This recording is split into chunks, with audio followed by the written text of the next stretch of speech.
And as well as if you all would like to go ahead and just introduce yourselves in the chat so we all know who's here and maybe what organizations or businesses you represent. My name is Catherine Soto Vasquez. I am with SB Act and we are working in partnership with the city of Goleta. I have Landon Rank here as well and Eric Meyer. And then I actually want to, if some city staff here, if you want to go ahead and just introduce yourselves to the group, I think that would be helpful for everyone to know some point of contacts for the city.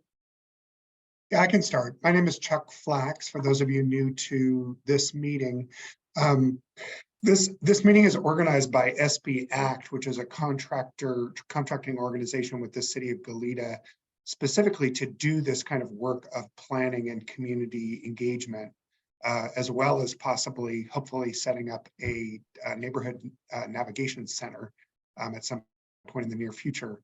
I am the city's relatively new homeless services coordinator, and I'll put my contact information in the chat. If you all, anybody on this call has questions or concerns following this meeting or at any time, feel free to reach out to me. I'm the point of contact for the city. All right, good morning. My name is Jaime Valdez. I'm the Director of Neighborhood Services, and our department's the primary coordinating body for the city of Goleta. So we'll work with our contract individuals like CityNet, SB Act, and then in coordination with the county as well. And then we interface with our public works department when it affects public right-of-way and public property. So good morning and thank you everyone for joining. Good morning. Can you hear me? My name is Paul Medell. I'm the Public Works Manager for the City of Goleta. And I think as Jaime expressed, I work with and I coordinate with Sheriff's Department, with Jaime's department, and with Chuck Flax and whoever else is in need of services, but I am the street division. So good morning. Thank you for joining us. Good morning, everybody. I'm George Thompson. I'm the Parks and Open Space Manager for the city. Similar to Paul, I coordinate services with other departments and our external contractors. My key role is once an encampment has been cleared of the resident has either moved on voluntarily or been provided housing, that's when we step in and do a cleanup on public property. So I oversee that effort.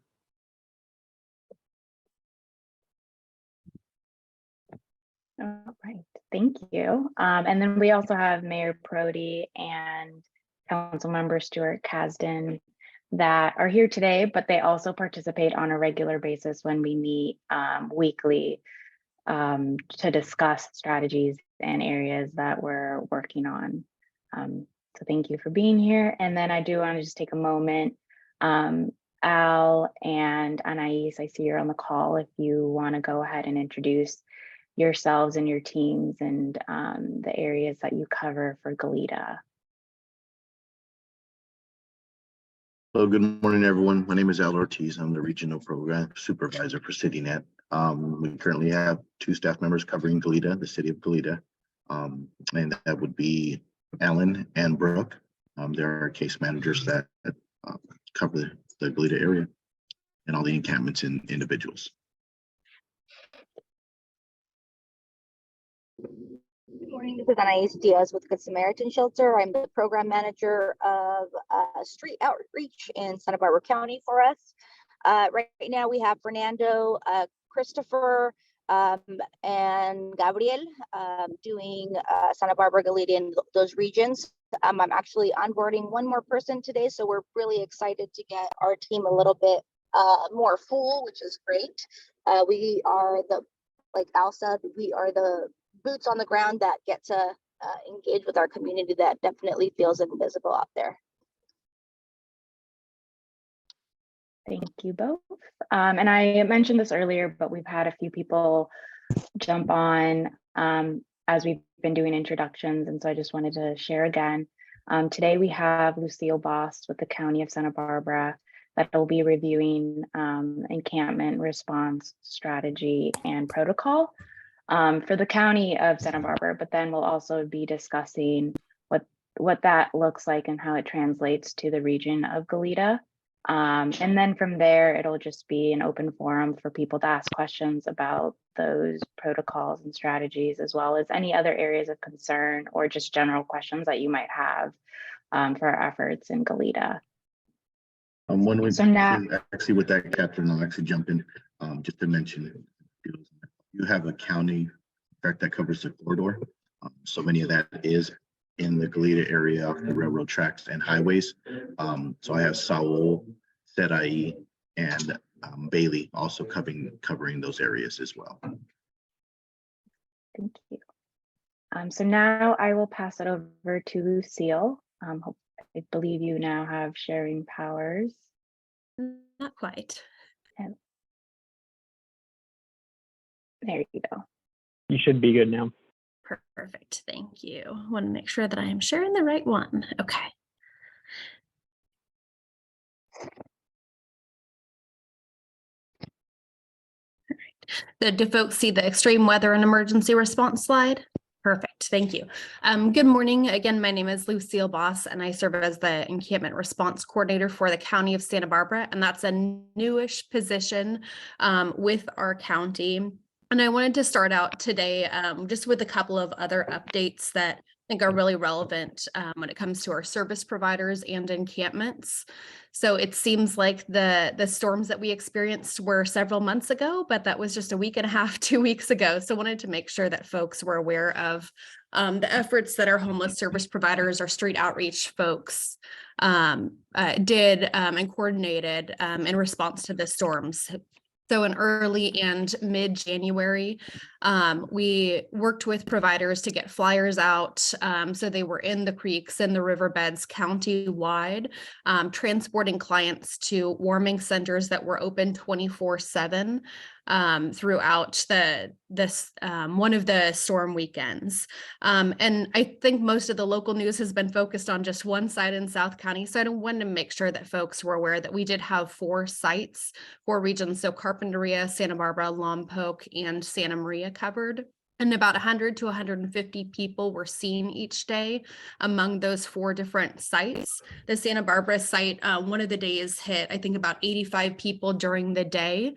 And some of those folks were in other programs like safe parking and stayed in their car overnight, but were able to access the warming center during the day.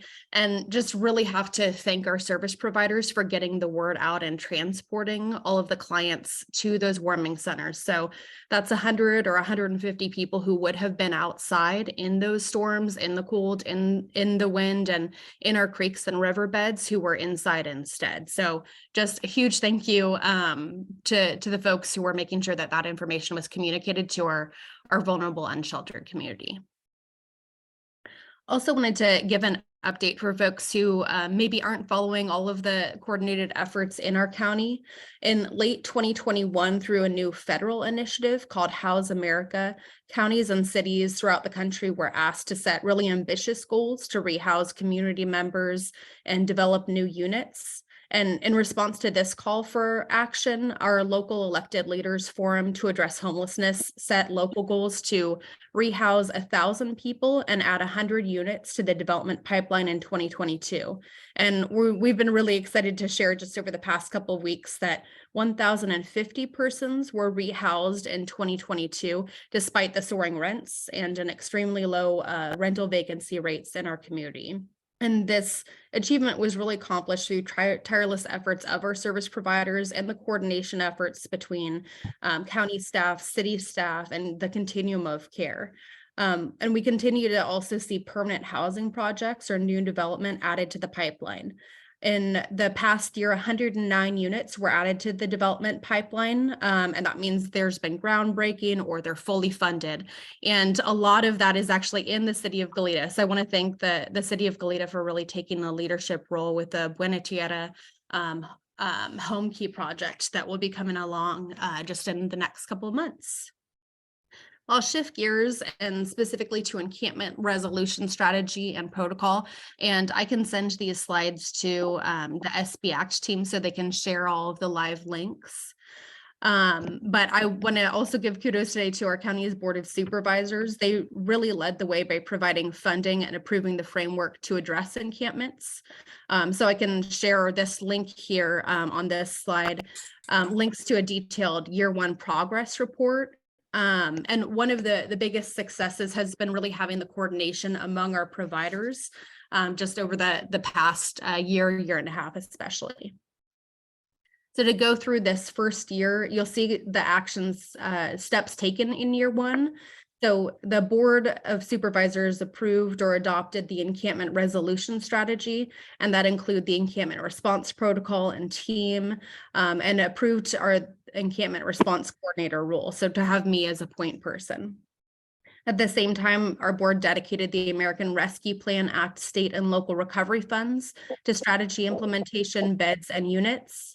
The team was deployed to encampments on county-owned and county-controlled sites, and following their assessments and resolution of encampments, we were able to remove debris thanks to approval of a sanitation services contract. We're now well into implementation of consistent county-wide use of mapping software. We've seen an expansion of outreach teams, which are here on the call today with the California Encampment Resolution Fund funded CityNet team and the American Rescue Plan Act State and Local Recovery Fund funded Good Sam team. And we've also seen the opening of new interim housing beds. But the encampment resolution strategy, while it gave us the framework to resolve encampments, the biggest challenge by far is the lack of shelter, which provides an effective path to housing solutions and permanent housing. And this has limited the ability to resolve active encampments. Because of this limitation, county resources have primarily been dedicated to removing debris from already abandoned encampments. Many of the people who remain unsheltered have all of the documents needed to move into permanent housing, but there's a lack of affordable housing units for permanent placements. And really due to overriding public safety concerns, many of the encampments are being cleared without appropriate shelter or storage. And this results in people moving from one area or encampment to another, which disrupts engagement with outreach teams, and the displaced persons lose faith in our systems of care. Of course, we always try to highlight successes as well. In addition to the American Rescue Plan Act state and local recovery funds, the county staff worked with partner jurisdictions and agencies, including the city of Goleta, to apply for competitive California encampment resolution funding, and we were awarded funds dedicated to resolving encampments along the transit corridors throughout our county.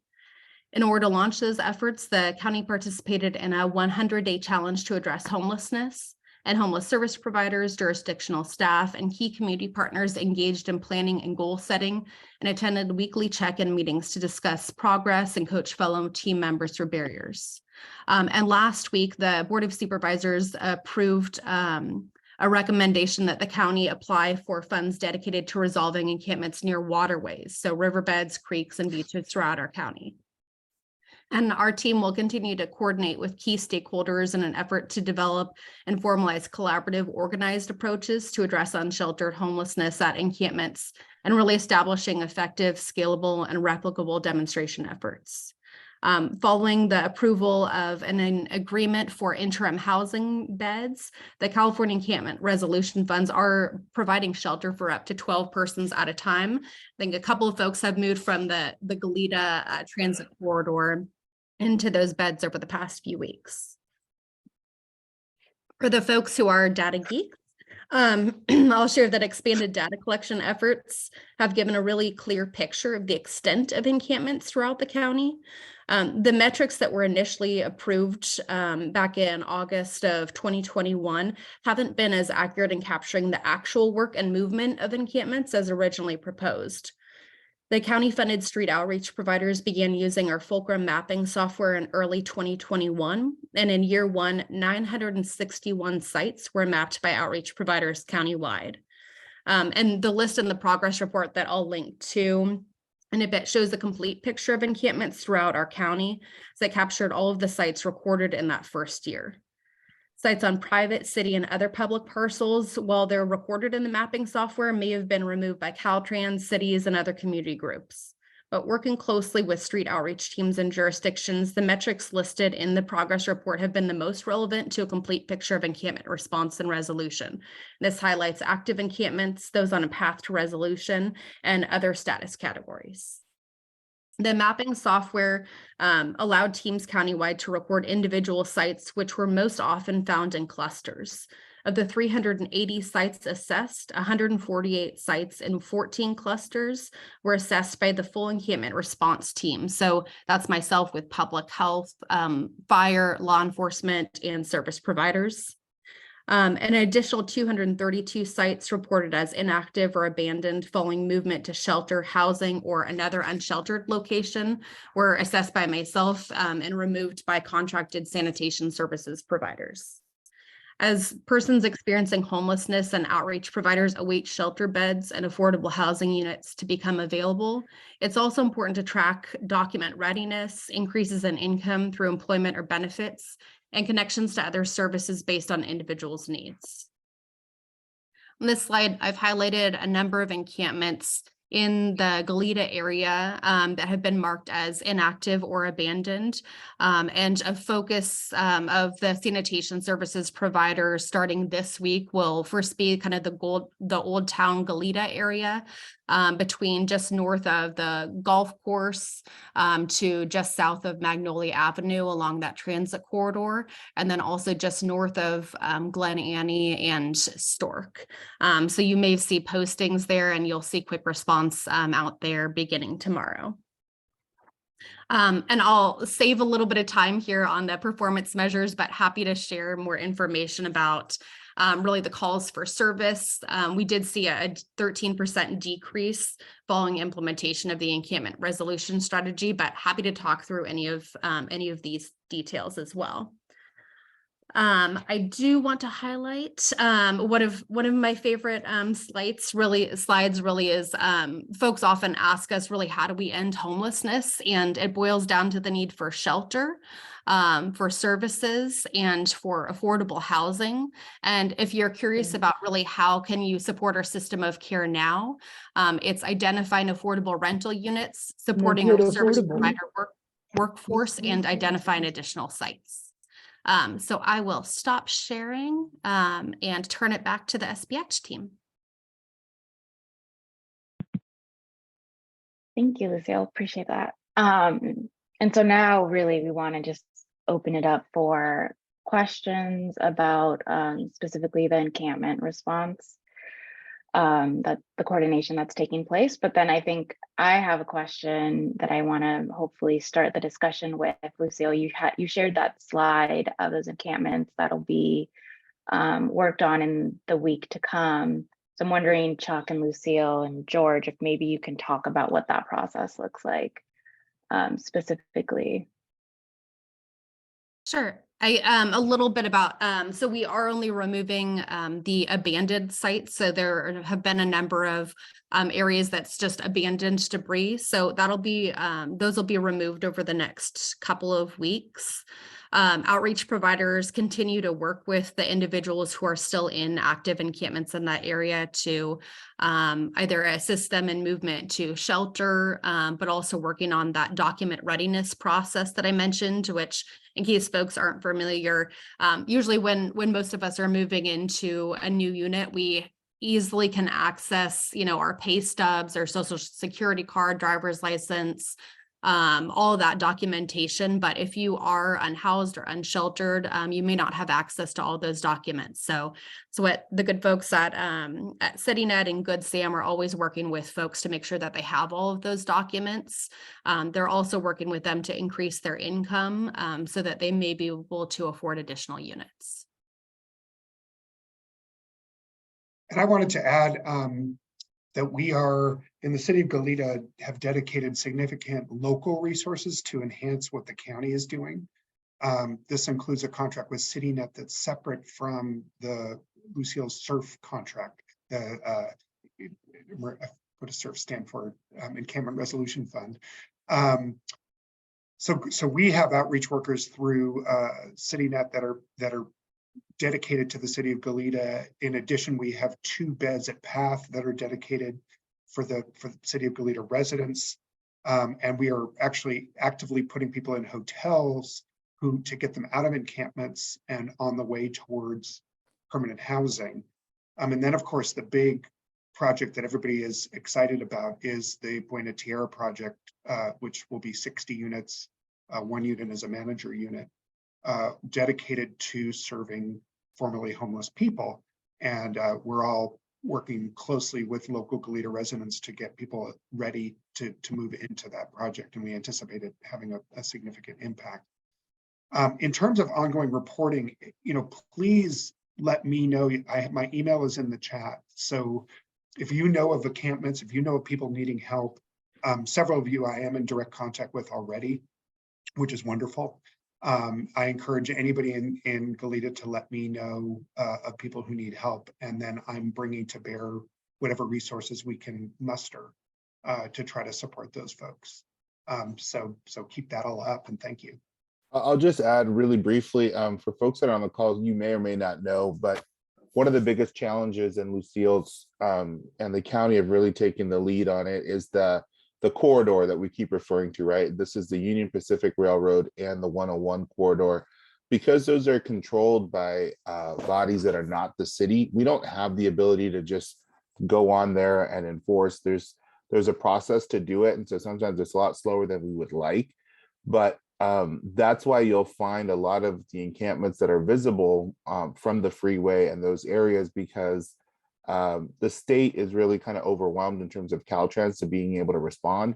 And so if a homeless individual is trying to avoid being contacted, oftentimes they may go to a site that's not going to be accessed as regularly. And so when we find out about sites that are within the city's jurisdictions, we're able to access those a lot easier and try to send more resources there. So it becomes this kind of shuffling of people though to move and avoid certain types of interaction. Not every individual is the same, but that's the kind of problem that we deal with up and down the county as a whole, and specifically in Goleta. So while you may see someone there for a couple of days or weeks, they may leave after 2 or 3 weeks, and then they may leave a lot of trash and debris. And that's kind of the goal of trying to keep that cleaned up so that it's not just creating additional debris piles everywhere. The other part of it is the more and more we're able to contact individuals and get them ready, one, it builds trust, but two, it actually gives us a shot to try to help place them somewhere. And even if we can't place them immediately, if there's a way to reconnect them with family or friends in other areas, that's another approach that we're happy to engage in. So there's a lot of moving parts, and so we appreciate everyone here being on the call. We know it's sometimes just very visible, and you're like, well, just it needs to go away, right? And so it's not as easy as just snapping your fingers and saying we need this to go away. There's a process behind it. There's the human side of these individuals as well, and then trying to work within the bounds that we have legally to address these situations is the other big challenge. So just in general, I mean, it's not intended to be any kind of an excuse that we have homeless individuals throughout the state, and Goleta is no different. And so what we're trying to do is work within the parameters that we can that are legally defensible, but also humanistic as well. So just wanted to put that in perspective. We're well aware, we have a very vocal community, especially through CityNet, letting us know, we have an individual in Old Town, underneath the freeway overpass for the 217. We've spent a lot of time and energy trying to work with that individual to get them to accept help. There's these, not always the best definitions of what we can do to force someone to move. So we need the continual vigilance of our community to let us know especially if it's on private property, it's much easier to deal with. Our deputy, Aaron Roush, can work with you to get what's called an authority letter. So that allows the sheriff's office to enforce even if you're not there. So, we have to try to use all the different tools that are available to us. And so it's a matter of coordinating them, and Chuck is a point person that you can feel with, that you can just get to him and he'll find the right person to kind of assess the situation and try to deal with it, rather than just kind of throwing your hands up in the air and saying, like, I don't even know where to start. Where is it legal to camp on public property for people who do not leave messes, who are very neat and clean and all of that? So there's a very vague ability, because being homeless obviously is not a crime. So you as an individual could stop and just, use the public right of way and sit down if you wanted to. There's no law against sitting down, or it starts to get a gray area. Well, what if you have, a little cart with you? Well, what if you have 2 carts? And what if you keep moving, right? And you're not staying there, you're not setting up. And then even then, the ability to sleep on the public, streets, and it's technically not allowed, but there's been a legal case where unless you're able to provide housing as an alternative, you can't really kick people out of those areas just because, frankly, no one wants to see that person there. So we have to balance that with these court cases and with the direction that we get from our legal counsel, and then working with the sheriff's office. And that's where it gets a little tricky, because before you could just say, you're not allowed to sleep there, you need to move. And now without offering housing, which you need to have some in case they say yes, it's not just a matter of saying you need to leave and then, we'll send the sheriff's department if you don't. Like, we want to get away from that. It's more about getting that person help. But it is frustrating because people will say, well, that person's been there for 2-3 days, or they've been there for a week. Why are they still there?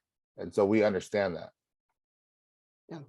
Also, I wanted to know about storage is very important to homeless people. Is there anything being done about providing storage?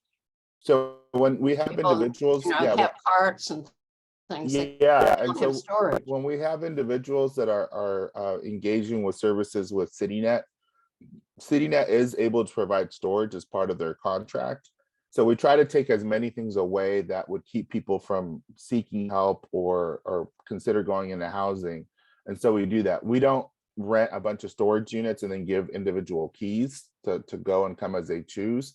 But part of it is the incentive that if you are working with a provider and they're able to help you store some of these items and get you towards the path of housing or reconnecting with family and friends, that's a carrot we can use to help keep people motivated. But we're not going to get into a situation where we give everybody a locker at a storage facility just to store things as if it was a private storage. So is that being taken into consideration, the need for storage in the new facilities that are being built, the new housing being built? Yes. So I think Lucille also was going to jump in with some information about storage that I know the county is trying to implement. I think Jaime may have mentioned it, but CityNet and Good Sam do have access to storage that's available in South County. Right. And then I had one question about the overnight facility, when there's bad weather. I understand that people they have to come from 6 in the morning to 6 at night. So is there another place they can go during the day? I can share the Freedom Warming Centers. Warming Center. I think they're supported by, I think all of the cities provide some funding, but the county does as well. So those are available from 6 p.m. to 6 a.m. Depending on the coldest time of the day. And during the inclement weather days, some shelters in South County, specifically PATH, is open to folks during the day there as well. And we also have the Father Virgil Cordano Center is also open during the day, but it's very limited. Yes, thank you. And now we have a couple of folks with their hands up. Councilmember Kasdan. Yeah, hi. I don't know if I saw Chuck was stepping away. I don't know if he's back, but I'll ask. I'm here. I'm online. Oh, okay. I was curious the status that we have for document ready. Where are we in terms of our local population being document ready? So for those who are unfamiliar with that terminology, in order to be eligible for subsidized rents in the affordable housing system, people have to assemble a whole range of documents. And then they're put onto a list, a priority list called the coordinated entry system. This process is complicated and difficult for anybody to manage. So one of the benefits of the providers that are on this call is that they serve as housing navigators to support people in this process. So Councilman Kasdan is asking a question about the Goleta level of people document ready versus not. I'm actually in the middle of that analysis. We have about 150 people listed as Goleta or close to Goleta residents in the homelessness management information system. I can't give you a good estimate at this point, Councilman. I'm going name by name and seeing where people are in the process. We do have a significant number of people who are in fact document ready. And I'm working closely with our outreach folks to get everybody who is document ready in the proper setup in line, so to speak, for the units at Buena Tierra. And so Right. I am making that a top priority. Yeah, that's what I was thinking. That's, for us to be well positioned for when that comes online, to have a bunch of people who are eligible. Good. The other question is, I'm just a status one in a sense. So over the years, we've talked about coordinating and maybe some sort of MOU or MOA or something like that with Caltrans and UPRR, the Union Pacific Railroad. And as Chuck, you described, that's a big hurdle for us and has been for an extended period. And we made it a priority at various points to try and work on some sort of processes or things that would simplify and give us more authority. And I guess I was just curious as far as where we've gone with that. Are we satisfied because of the people who are in place in Caltrans and Union Pacific? Are we still kind of dissatisfied and we're just looking for a new approach to go forward? Can somebody, whoever it is, give me a sense of the land? Yeah, Lucille, I'll that's- jump in. That's on my very long to-do list. We have worked with the jurisdictions to draft and make some changes to a draft MOU. And some of those changes came from Caltrans because they have funding for cleanups. And because they prioritize the safety of motorists and folks who are on the state right of way.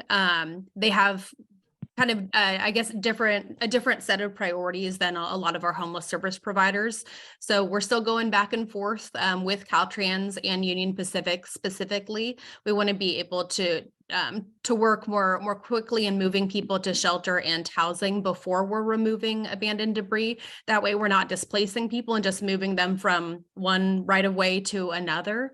And I think Chuck and I are meeting with Caltrans specifically tomorrow to talk through how we might move forward.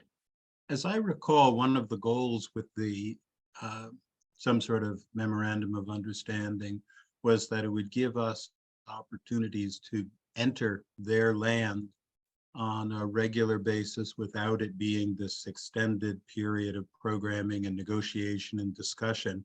Is that something that we'll see? We'll have that authority so we can act when we see things?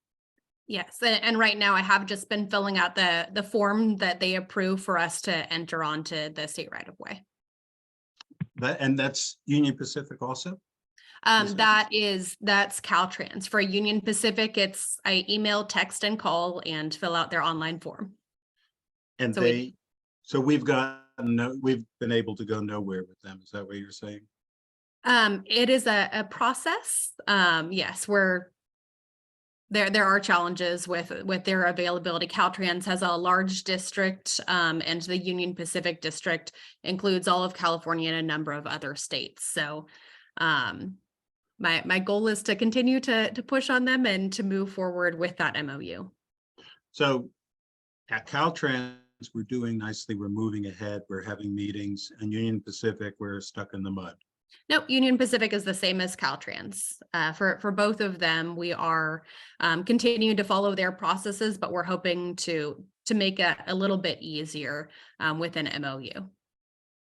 For both of them. And Councilman, I just want to assure you and the rest of the folks on the call, the beauty of what the county is doing and with the additional funding is that we have ongoing outreach to everybody in the encampments along those rights of way, ongoing. We're regularly contacting folks. And now Lucille has brought on board a contractor that I walked a good chunk of the city of Goleta on Friday with her. She did the whole city of Goleta. And we are cleaning up the trash piles that the county is paying to clean up the trash piles in the Union Pacific right of way. So, regardless of whether we have tremendous relationships with these agencies, we're moving forward and the county is taking responsibility, which is, I think, fantastic. Yeah, okay, I'll let it go. I look forward to hearing more about the meetings that you guys have and the status of the MOUs in the future. Thank you. We have a couple more hands raised. I want to make sure we get to everyone. Randy Brown. Hey there, thanks. My question was for Lucille. On that presentation you had shared, there was a slide there regarding the, I think it was on one of the first few slides, House America, with the goal of I think, well, actually, I think the slide said something in the range of 1,050 to be housed. That's countywide, I imagine? That is countywide. And one note that I didn't include is really why doesn't it feel like it's getting any better? It's because we're seeing twice as many people fall out of their housing as are entering into permanent housing. So I can share with the SB Act team the full presentation about kind of the trends that we've seen. But while we housed over 1,000 people last year, about twice as many fell out of housing for the first time last year. And those are countywide numbers. So I also just had a scenario that was brought to my attention recently. There was an individual that was built an encampment on the property that I manage, and that individual sought and got housing. And then my understanding is that individual fell out of that housing. I don't know if it was by choice or what it was, but he's back on the streets. So on that number, do we keep tallies of kind of the ones that may fall out or stay housed or don't? I mean, is that number inclusive? I know you mentioned something about twice as many are unhoused. Is that part of that 1050 number you feel, or do you think that they've stayed housed?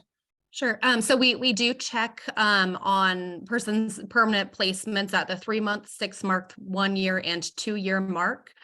So if that person was still housed, if let's say they were housed in November, then when we did the final look back at the end of the year, early January, they would have still been permanently placed at that time.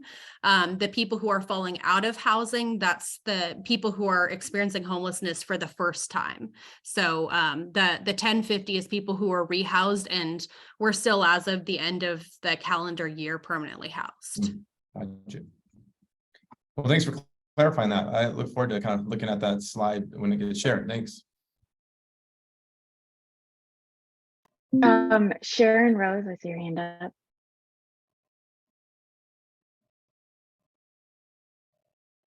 You're muted, Sharon. Back to the storage issue, can you hear me? Yeah. Is there any place for people to park their shopping carts to go to a warming center or to go to a job interview? I mean, it seems like there's a need for a parking lot. I live in Old Town. I've been talking to homeless since last summer, quite a bit, a lot of unhoused people. I've gotten to know them. And I'm kind of working with Chuck as a volunteer. But some people have don't want to leave their stuff. Is anything happening around that? Their shopping cart is their whole life.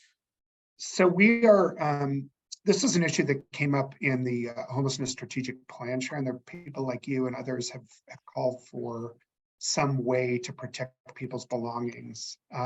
Unfortunately, we don't have an easy solution at this point, but it's something that is clearly on the radar of our policy and our programs. We just don't have there isn't a place that's been identified to park shopping carts, to have storage. I'm not aware of really any program in California that has that.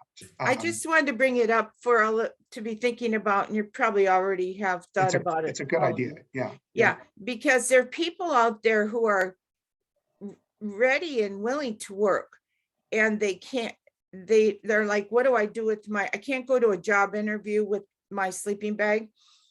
Okay, so another thing is, is there a job clearinghouse within the unhoused network of services? Is there any kind of job clearinghouse with yes, part-time jobs? So there's actually a program, an incentive program for businesses to hire people who are currently homeless. I don't know a lot of specifics about it. Lucille may know more than I do. She's nodding. In addition, the county operates with the state an employment center on Ortega Street downtown that anybody is welcome to come in and get job leads, job assistance, career planning. I'm also working closely with the Workforce Development Board about the possibility of having a similar, at least access to similar programs here in Goleta. I know that if you go to the library, you can access a lot of information and resources as well. So there's not a shortage of listings, and then there's not a shortage of jobs. Pretty much anybody who wants to work can. It's a question. It's really, I had begged to differ with you because I'm talking to these people every day, and some of them have job frustration, just exhaustion from the whole process. It's not easy. Virtually every business is hiring minimum wage workers. So there's certainly an opportunity if people are willing to do what needs to be done to get hired. There's not a shortage of jobs. I know that, I know all about that, but the person with no access to being able to shave or park his sleeping bag.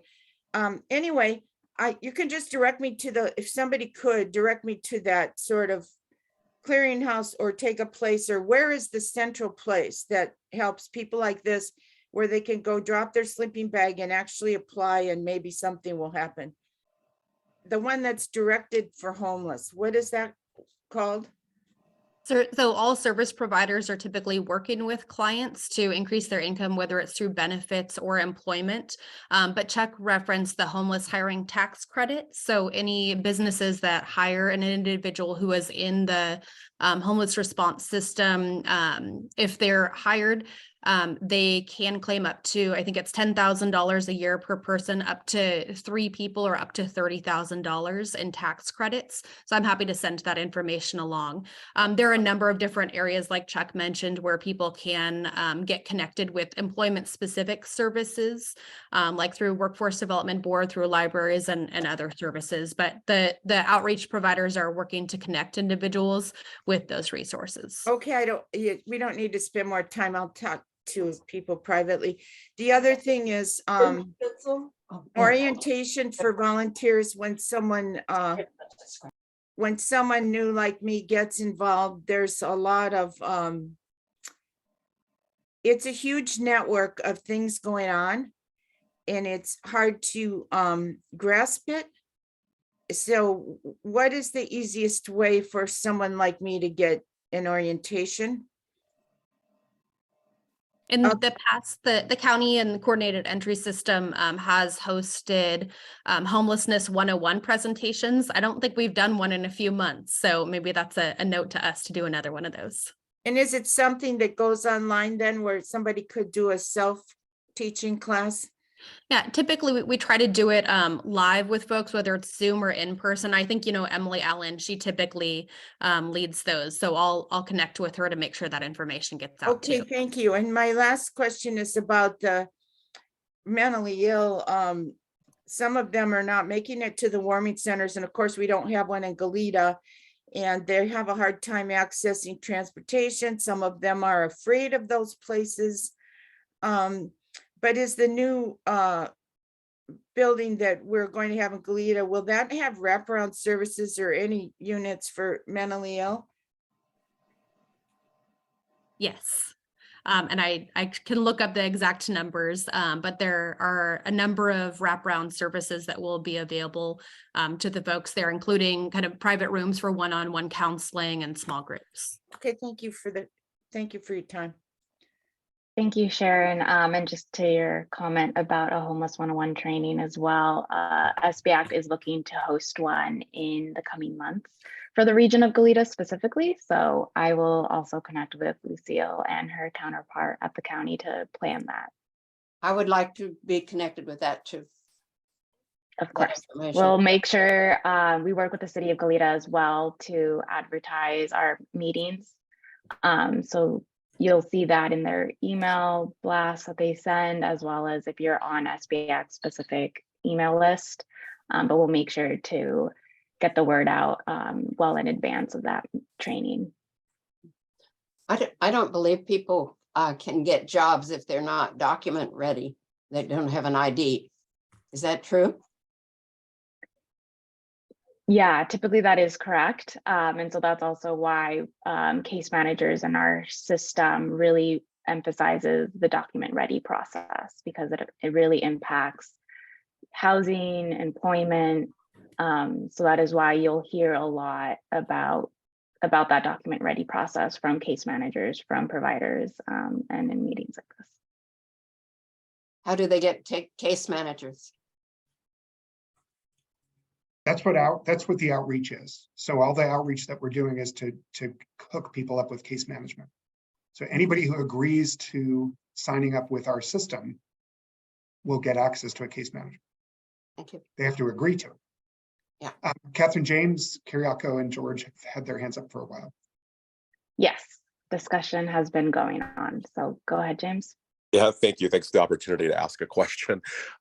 So I know this has been talked about to a certain extent, but I'm hoping to get some clarity on a specific question, because I'm getting asked this question a lot by my constituents in Old Town.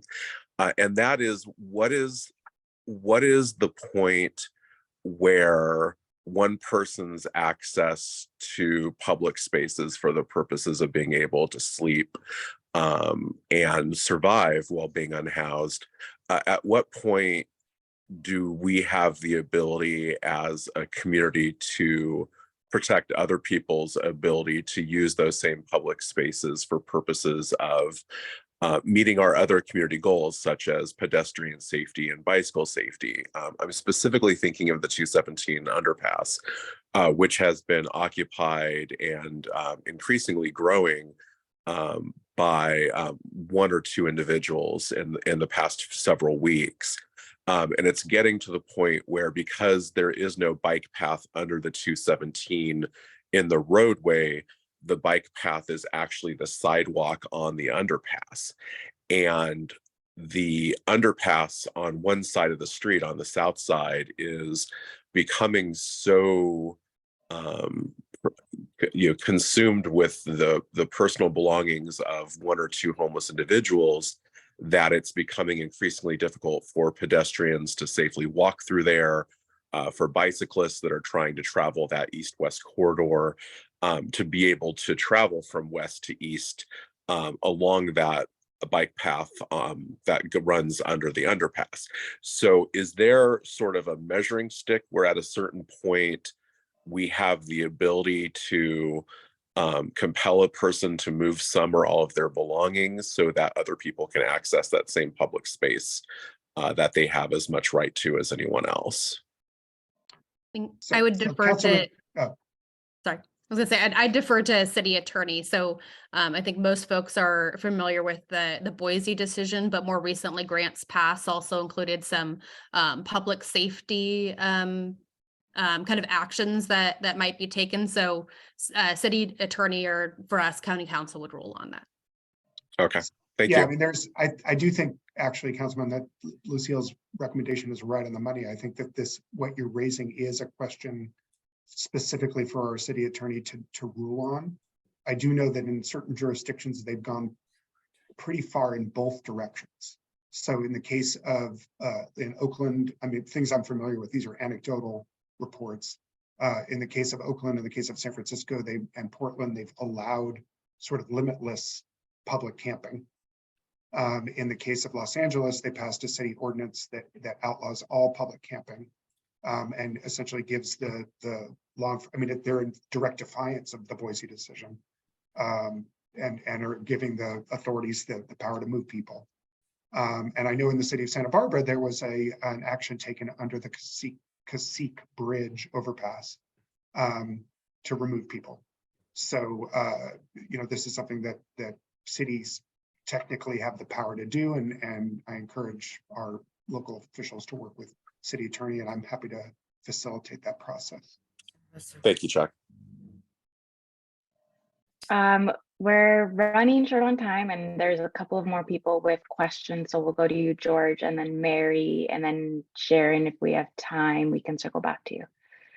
I just wanted to give everybody a quick overview of the Public Works Department's process to remove abandoned encampments. And so these are encampments where the resident has moved on either voluntarily to a different site or moved into housing. And I think this relates actually to the situation under 217.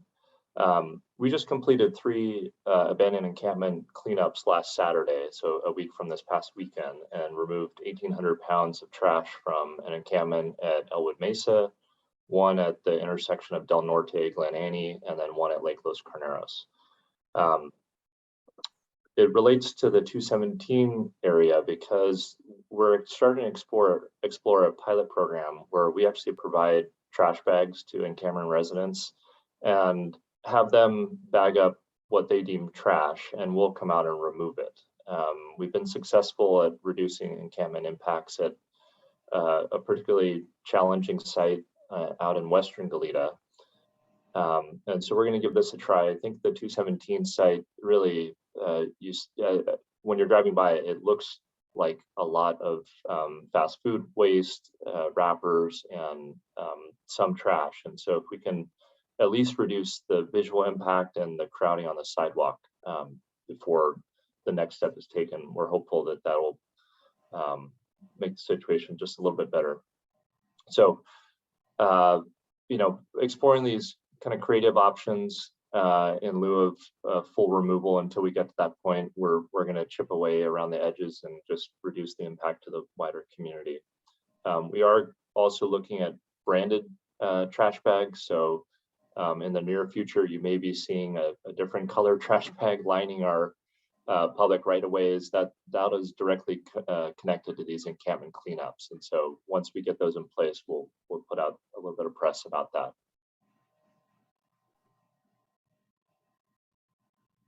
Thank you, George. Mary?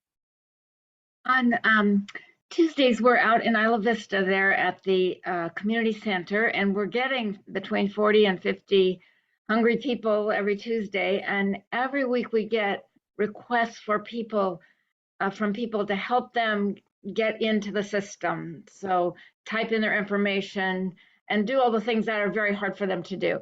So I've been trying to work with different agencies to get somebody out there. And you know, we've got CityNet, we've got Good Sam, all these different agencies, and I'm still not getting anybody there. So last week, 2 wonderful fellows from Good Sam came, but they told me they aren't allowed to enter the information into their computer. And so, you know, it's a really good opportunity because these people trust us. We've gotten to know them over the last 4 or 5 years. And, you know, if we could have somebody there at the Community Resources Building between 11:30 and 12:30, it's a great opportunity to get these people document ready. You know, several of them have asked about the new Super 8 thing, and we can't, we're not as successful at helping them as we'd like to be because nobody's there with a computer to start doing it. This last week, they said, well, come back on Friday between 1 and 3 to the AmeriCorps site there behind the Isla Vista Clinic. And, you know, it doesn't work. They don't come back between 1 and 3. Neither one of them showed up. So I'm just asking, we've got lots of agencies here on this Zoom call. It seems like somehow we can coordinate to get someone out there. And we do Yeah. have every Tuesday morning a coordinated outreach team meetings specific to South County. So I'll mention, I wasn't aware of the Tuesday 11:30 to 12:30. I think it conflicts with one of the neighborhood navigation centers that's occurring during that time. So that's why maybe a lot of providers aren't able to come on Tuesdays. But I did also link to that Friday site that you mentioned. And good morning, Mary. This is Al Ortiz with CityNet. We would love to Yeah. attend, and I know we were a presence there for a while. Uh-huh. But because that is currently an unincorporated area, we're not contracted out in that area. So hopefully there's something in the future that we can definitely do, because we're definitely more than willing to go out there. But that's just the situation right now. So I just wanted to update you with that. Yeah, that's a little discouraging to us because we've heard that in the past is, well, now only Good Sam can come out to Isla Vista, but then Good Sam comes, but then they're not allowed to do the input. And it just seems like with so many agencies working on it that we should be able to figure out a way that we get coverage out there at Isla Vista. This is Kirsten with Good Sam. I'll make sure that you get coverage out there. I don't understand the comment that they couldn't input it, to be honest. So I will touch base and find out. And I'll make sure that you have coverage out there with folks that can input. Oh, thank you, Kirsten, very much. I appreciate it. Yeah, of course. And Mary, I just want to make sure that you and others received that link in the chat from Lucille of the access points throughout the county. And there is one included for Isla Vista as well. It just operates only on a specific day. So there is some opportunity. I know it's not as consistent, but it sounds like you have providers here that are willing to work on that. So, and then, okay, we are at the 10 o'clock time frame Yeah, now. I know you guys are out of time. I just wanted to say, so you have some peace of mind. There is a community effort going on with Chuck and Good Samaritan and others to deal with under the 217 situation. There is a mental health issue. I'm not a therapist. I'm speaking as a community member, but anybody who's talked to individuals there would agree. And so it's a delicate thing, and there's work going on every day. Just wanted you to know something's going on. Thank you, Sharon. And then I will add, because there has been a lot of comments of just always the need to access services. And so SB Act is working with the city of Goleta to open a neighborhood navigation center in Goleta for that reason. And our neighborhood navigation centers are one-stop shops for anyone that is unsheltered to go to and start that document ready process, getting connected to other case management services, getting behavioral wellness services. So that is something that we're working on, and hopefully in the coming months, you will see that. So thank you all for being here. I put my email in the chat. If you have any other questions, you can always reach out, or if you want to be added to our email list for future meetings and trainings, let me know. Thank you all. Happy Monday, and we will see you next time. Thank you all.